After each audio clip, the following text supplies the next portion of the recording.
നബി സല്ലല്ലാഹു അലൈഹി വസല്ലമയുടെ കാലത്ത് ഈ നബി സല്ലല്ലാഹു അലൈഹി വസല്ലമയുടെ അവസാന സമയത്തൊക്കെ പണയം വെച്ചിട്ടാണല്ലോ പിന്നെ നബി സല്ലല്ലാഹു അലൈഹി വസല്ലമ പിന്നെ അവിടുന്ന് വിളക്കിലേക്കുള്ള ആയിഷ ബീവി റിപ്പോർട്ട് ചെയ്തൊരു ഹദീസിലുണ്ടല്ലോ. അപ്പോൾ നമ്മുടെ നാട്ടിൽ ഉള്ള ഒരു പണയം വെക്കൽ അല്ല ഈ ഒരു പണയം വെക്കൽ അല്ലേ? അത് വളരെ കറക്റ്റാണ്. അതായത് ഓരോ ആളുകളും പിന്നെ ജീവിക്കുന്ന സാഹചര്യം അനുസരിച്ചാണ് അവിടെ നിന്നുള്ള പദങ്ങളെ മനസ്സിലാക്കുക. ഇസ്ലാമിക കർമ്മശാസ്ത്രത്തിലും ഫിഖ്ഹിലും പണയം വെക്കുക എന്ന വലിയ ബാബ് തന്നെയാണ്. റഹൻ എന്നാണ് പറയാം. റഹൻ വദിർഉഹു മർഊനും ഇൻദ യഹൂദി. പ്രവാചകൻ സല്ലല്ലാഹു അലൈഹി വസല്ലമയുടെ പടയങ്കി ഒരു യഹൂദൻ്റെ കയ്യിൽ മർഹൂൻ പണയം വെക്കപ്പെട്ടിരുന്നു എന്നാണ്. ഇസ്ലാം പഠിപ്പിക്കുന്ന പണയം നമ്മുടെ നാട്ടിൽ പഴയ കാലത്തുണ്ടായിരുന്നു. ഇപ്പോൾ എൻ്റെയൊക്കെ ചെറുപ്പത്തിൽ ഞാൻ ഒരു പക്ഷേ കണ്ടിട്ടോ ഒക്കെ പറഞ്ഞു കേട്ടിട്ടുണ്ട്. അന്നത്തെ നാട്ടിലെ ഹാജിയമാർ, മുതലാളിമാർ, അപ്പോൾ അവരുടെ കീഴിൽ പണിയെടുക്കുന്ന ഒരാൾക്ക് പണം ആവശ്യമായി വന്നാൽ അന്നത്തെ കാലത്ത് ഒരു 20 റുപ്യ, ഒരു 50 റുപ്യ വലിയ സംഖ്യ, അതൊക്കെ ചോദിക്കുമ്പോൾ തരാം. അതിന് പകരം എന്ത് ചെയ്യണം? പണയം തരണം. എന്താ പണയം?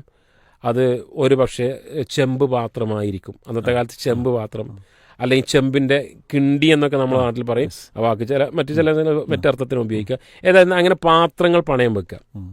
ഇതാണ് ഇസ്ലാമിലെ പണയം എന്ന് പറഞ്ഞാൽ. ആ പണയം എന്താ ഇസ്ലാമിൽ പണയം അതുകൊണ്ട് ഉദ്ദേശിക്കുന്നത്? ഇപ്പോൾ ഉദാഹരണമായി ഞാൻ നിങ്ങളെ എന്നൊരു 10,000 രൂപ എനിക്ക് ആവശ്യമുണ്ട്, എൻ്റെ കയ്യിലില്ല. അപ്പോൾ ഞാൻ നിങ്ങൾ ചോദിക്കുമ്പോൾ നിങ്ങൾ എന്നെക്കുറിച്ച് വിശ്വാസത ഇല്ലാത്തത് കൊണ്ടോ എന്താ അറിയില്ല, ഒരു ഉറപ്പിന് വേണ്ടി നിങ്ങളുടെ ഈ മൊബൈൽ എനിക്ക് എന്ത് ചെയ്യണം? പണയമായി തരണം. എന്നിട്ട് നിങ്ങൾ എന്ത് ചെയ്യുക? ഇത്ര മാസത്തേക്ക്. അങ്ങനെ ഞാൻ പണയമായിട്ട് മൊബൈൽ തരുന്നു, നിങ്ങളെനിക്ക് കാശ് തരുന്നു. ഈ പണയം തന്ന വസ്തു ഒരിക്കലും നിങ്ങളത് ഉപയോഗിക്കാൻ പാടില്ല. പണയ വസ്തു ഉപയോഗിക്കാൻ പാടില്ല. മാത്രമല്ല, ഞാൻ ഒരു ആടിനെയാണ് തന്ന വിചാരിക്കുക, ജീവനുള്ള വസ്തുവിനെ, അതിനെ പോറ്റേണ്ടത് നിങ്ങളുടെ ബാധ്യതയാണ്. അതോടൊപ്പം അതിൽ നിന്ന് വരുന്ന പാല് നിങ്ങൾക്ക് ഉപയോഗിക്കാം. എത്ര വിശദമായിട്ട് ഈ കാര്യങ്ങൾ ഇസ്ലാം ചർച്ച ചെയ്യുന്നത്. ഈ പണയവസ്തു നിങ്ങൾ എന്ത് ചെയ്യണം?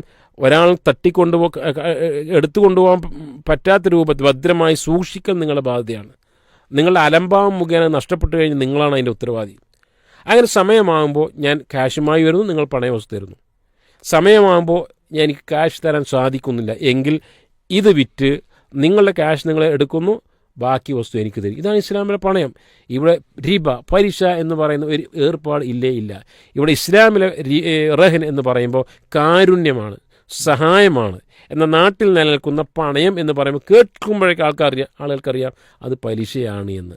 ഇസ്ലാമിലെ പണയവും ഇന്ന് കാണുന്ന പണയം തമ്മിൽ യാതൊരുവിധ ബന്ധവുമില്ല.